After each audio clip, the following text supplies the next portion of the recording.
warriors, Native American veterans with PTSD. Post-traumatic stress disorder, PTSD, affects thousands in the USA. Many of those impacted by PTSD are military veterans. A disproportionate number of those veterans are Native American. U.S. Department of Veterans Affairs and U.S. Census figures list approximately 160,000 living veterans of Native identity. This means a full 10% of all living Native Americans are veterans. Comparisons to the general population show that nearly 3 times as many natives served in the armed forces as non-natives per capita. In the following documentary, producer Rogi Riverstone spoke with 3 men whose lives are affected by PTSD. Michael Villanueva, Ph.D., conducts research on PTSD. His projects have collected data on both Hopi and Zuni veterans. Bruce King is a Viet Nam veteran, an artist, and a member of the Oneida Nation living in Santa Fe, New Mexico.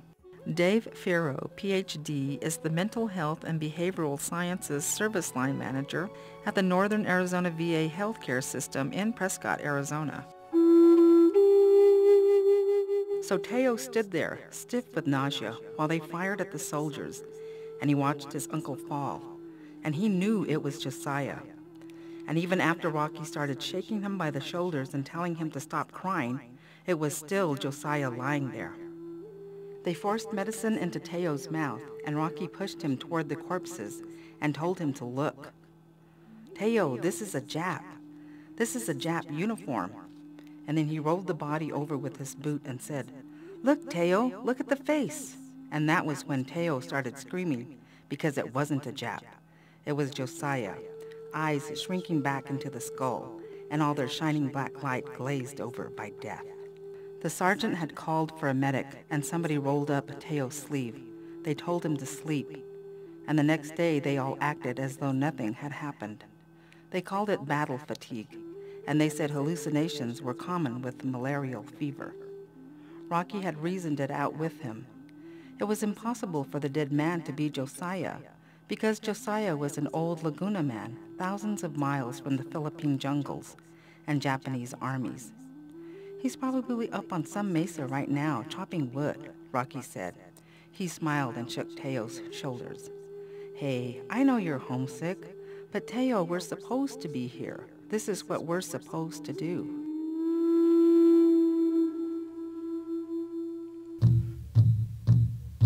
Mostly I like to use red. They say red belongs to the side of the heart because it makes you humble.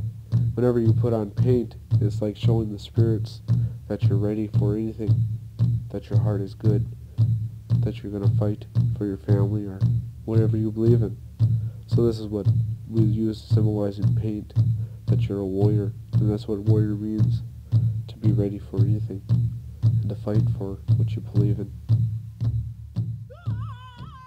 I guess I just got real tired of doing the PTSD shuffle and hiding and harboring these feelings of guilt and shame and anger and all these other things. And how could I have these things and be a Lakota warrior? Things just did not add up.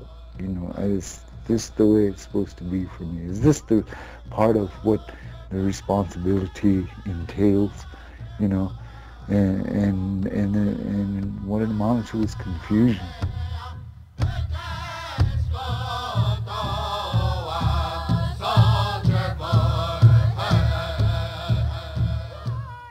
Post-traumatic stress disorder is a relatively newer diagnosis.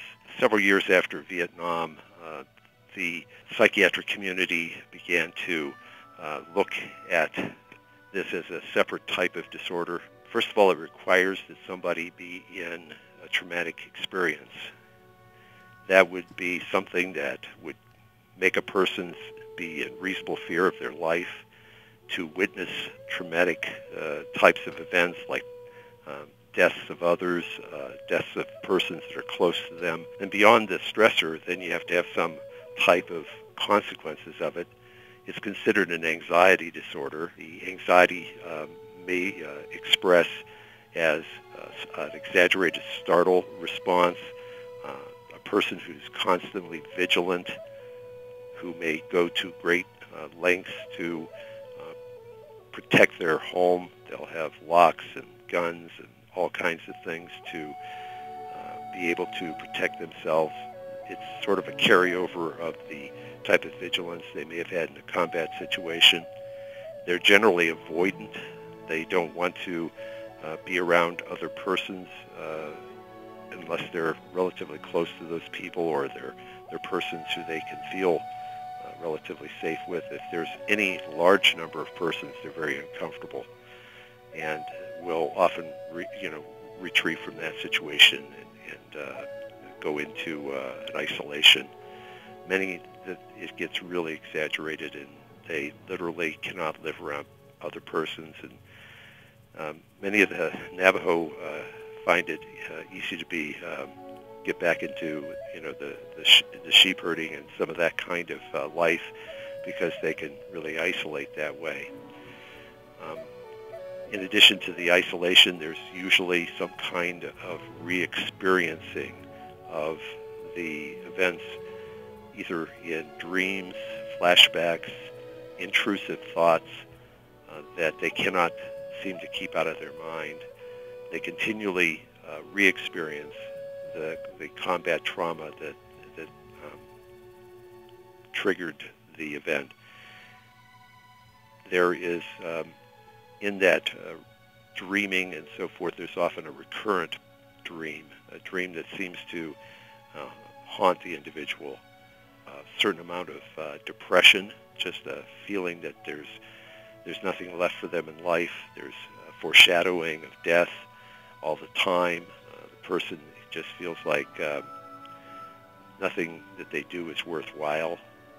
It's not unusual for people to try to self-medicate, mostly with alcohol, and to some degree they may use other types of drugs, mostly sedatives. Rarely do they use stimulants, but occasionally persons will use that when they're trying to be hypervigilant, or they may try to avoid sleeping because they're afraid the dreams will come back. What is your field of study? What are you working on? Post-traumatic stress disorder and rates of substance abuse among Native American Vietnam veterans, in particular Zuni. How are you conducting your research? Clinical interviews and paper and pencil questionnaires, hoping to better document prevalence rates of PTSD among Indian veterans. It's an issue. I think you need to look at tribe by tribe rates rather than putting tribes together in a kind of a larger group. You already have substantial cultural variations between tribes, and it would seem that very important differences might be overlooked in how PTSD is expressed. You know, in the West, we have very definitive diagnostic criteria. We think that there could be differences in how tribes or members of tribes might express PTSD. It was a shock. After I got to boot camp, it seems like everything that I had learned growing up was just reversed, and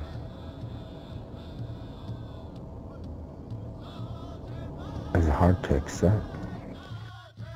Well, my story is very typical. You know, my beginnings were on the reservation. My mother moved to the big city, Chicago, on the relocation program of the 50s. This is when the government was trying to terminate Indians. They were trying to separate them from what little was left of their land base. I'm Oneida from Wisconsin. So how did you grow up in Chicago? How did I grow up? Let's see. Lots of government cheese. I was in a single-parent family, moving into a low-income neighborhood. I grew up on the streets. I was an urban Indian, let's put it that way. In Chicago, I think a lot of us, my generation, we were fortunate because there was an Indian center there. There was a place where we could be Indian. Back to what we're talking about, it really fostered that VFW, veterans, legionnaire mentality in there, because a lot of the men at the Indian Center for Veterans, you know, and their whole thing is marching around with the flag and everything, and really getting into the you know, the American example of patriotism. Well, they wanted to be heroic Americans. Well, sure, they felt good about what they had done. You know, they saved the world. They participated in really confronting who a bad guy really was, you know. And they had marched off the reservation and went on the global theater and put their lives on the line, and really, along with a whole generation, you know, they're entitled to put a spin on that war any way they want. Like anybody else, they, you know, they're entitled to be proud of themselves. But I understand why it would be a mixed message for you with Vietnam coming up. Yeah, and at the same time, yeah, these were the elders that America, right or wrong, you know, we're going to get out there and kick some ass. You know, that was the whole, I mean, there was no, no political awareness around it, you know.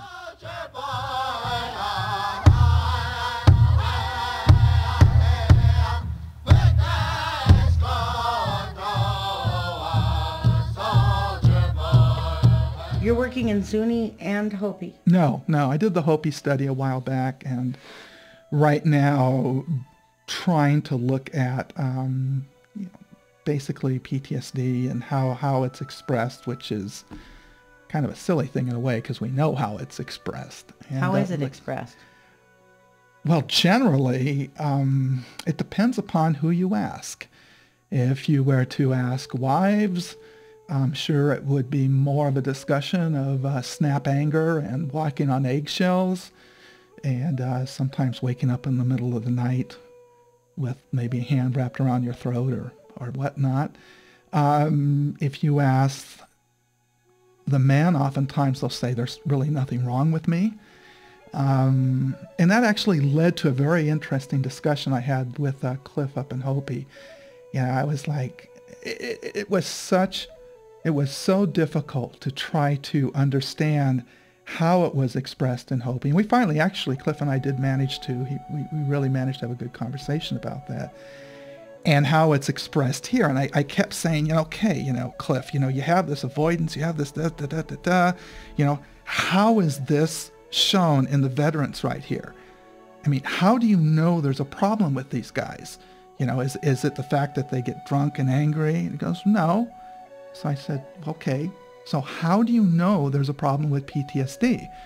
So here we have a case where he really doesn't understand the question, and I don't understand how they ask the question so he can understand the question, because I was really locked into a certain mindset. And I think kind of after a while, the kind of light went off in both of us. And he says, oh, okay. We would think there's something wrong because there would be a disturbance in personal relationships. So he says, you know, what do you mean? He goes, well, when you encounter somebody, you can tell if there's a reluctance to talk.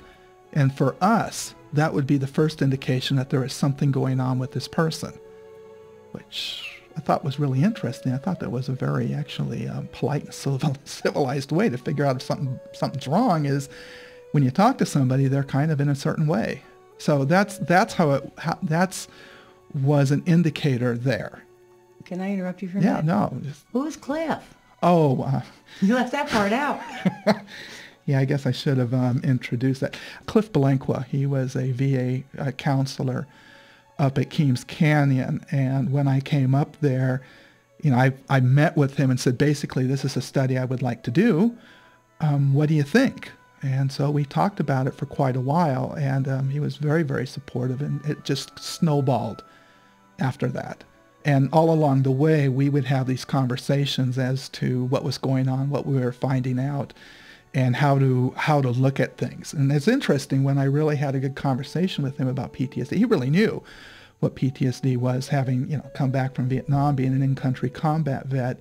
But it was interesting. He said, you know, we have a disorder like that in Hopi. And I said, really? What's it called? So then he says this name. The rough translation is called scared to death. And that was really interesting because the symptoms in that, see, the problem we're getting into right now are semantics. And the problem we're getting into right now is a difference in how Western language is constructed of nouns.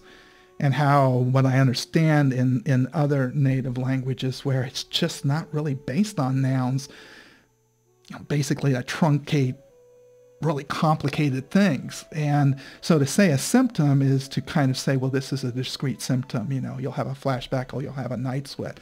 But even so, there was a lot of overlap between PTSD and between what is called, scared to death sickness.